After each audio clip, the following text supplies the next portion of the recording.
Hello la communauté, on entend souvent parler de génétique quand on parle de fibromyalgie pour expliquer la maladie. Je vais vous présenter mon avis sur la question, c'est parti.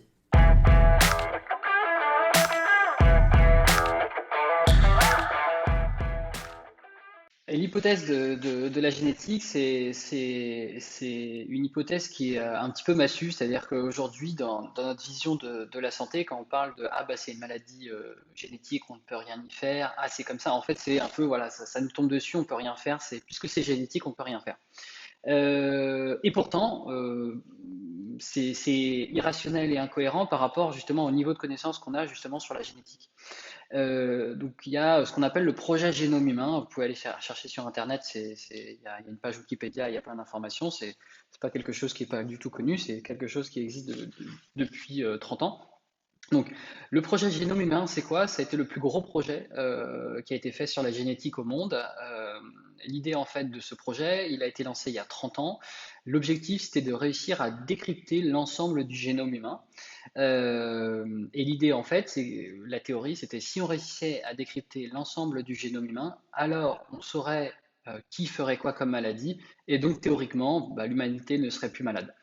Euh, donc il y a 30 ans, on a mis les plus grands scientifiques à travailler sur le sujet. Ça a été quelque chose de mondial. On a pris les plus grands scientifiques du monde et on les a fait travailler ensemble sur cet objectif, réussir à décrypter le génome humain.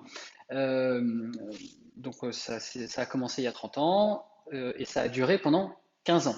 Donc pendant 15 ans, bah, ils ont travaillé, ça a été une tâche très compliquée et au bout de 15 ans, ils ont réussi à décrypter l'ensemble du génome humain. Bah, quand ils ont, donc, tout le monde était content, super, génial, on y est arrivé, etc. Quand ils ont bah, ouvert ce qu'ils avaient découvert, ils se sont rendus compte en fait que bah, la génétique n'est rien et qu'il y a quelque chose au-dessus de la génétique qui, justement, on a appelé ça l'épigénétisme, qui est qu'il y a une surcouche au-dessus de la génétique qui fait qu'on peut activer ou désactiver nos gènes. Donc nous, à la base, on croyait en fait que notre génétique, c'était un grand livre où tout était écrit à l'intérieur et que bah, tout ce qui était écrit allait se passer. Vous allez faire telle maladie, voilà, bref, vous allez avoir tout ça comme problème. Et en fait, on s'est rendu compte que c'est pas du tout ça. On s'est rendu compte avec ce projet Génome Humain qu'il y a 95% de nos gènes qui sont activables ou désactivables. On s'est rendu compte qu'il y a 5% de nos gènes qui sont actifs toute notre vie, on peut rien y faire, ça c'est vraiment écrit dans le marbre, on peut rien faire. On sait que ces 5% de gènes qui ne sont pas activables ou désactivables mais qui sont activés toute notre vie, c'est nos caractères physiques, couleur de la peau, couleur des yeux, couleur des cheveux, etc., etc., etc. Et donc, tout le reste, 95% des gènes sont activables ou désactivables. Donc ça veut dire qu'il n'y a rien qui est marqué dans le marbre, et c'est ce que justement cette science, maintenant qu'on a appelée donc l'épigénétisme, prouve. Et alors, comment on fait pour activer ou désactiver ces gènes? Eh bien, c'est justement cette science qui montre que c'est avec l'hygiène de vie qu'on active ou qu'on désactive ces gènes. Et alors, c'est hyper intéressant parce que justement, ça a été aussi justement tout ce travail-là, c'est qu'on a découvert qu'avec l'hygiène de vie, eh ben, on allait pouvoir activer des gènes ou les désactiver. Euh, donc voilà, donc ça fait plus de 15 ans, ça fait plus de 15 ans quand même qu'on sait que la génétique est rien et que l'épigénétisme est tout. Mais quand on regarde ce qui est dit scientifiquement, quand on regarde ce qui est dit, personne ne parle d'épigénétisme. Et pourtant, c'est une découverte incroyable en science. Elle a quand même plus de 15 ans, cette découverte, et personne n'en parle. Euh, euh, Pourquoi? Parce que je crois que ça ne va pas dans notre vision de la santé aujourd'hui, qui est symptomatique, etc.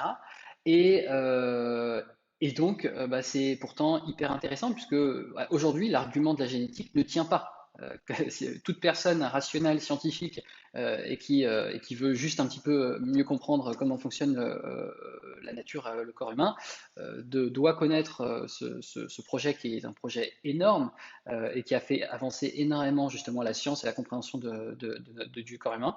Et donc aujourd'hui, l'argument de la génétique ne tient pas, puisque aujourd'hui on sait que la génétique n'est rien et que c'est l'épigénétisme qui est au-dessus, que c'est l'hygiène de vie qui va venir activer ou désactiver des gènes. Et c'est toute la raison pour laquelle j'ai appelé mon cabinet Épigénise, c'est pour montrer que il y a une science qui existe depuis 15 ans, qui prouvent en fait ce que la naturopathie explique depuis des centaines d'années, que l'hygiène de vie est primordiale si on veut faire de la santé, et c'est exactement ce que cette science prouve depuis déjà plus de 15 ans. Voilà. Donc aujourd'hui, l'argument de la génétique, il tient pas, il ne tient plus, et ça depuis 15 ans. Voilà. Donc à très vite dans les prochaines vidéos. À tout de suite. Et si vous souhaitez aller plus loin, je vous ai mis un lien juste en dessous de la vidéo pour vous permettre de commencer à faire bouger les choses gratuitement sur la fibromyalgie. Donc je vous dis à très vite. Bye bye.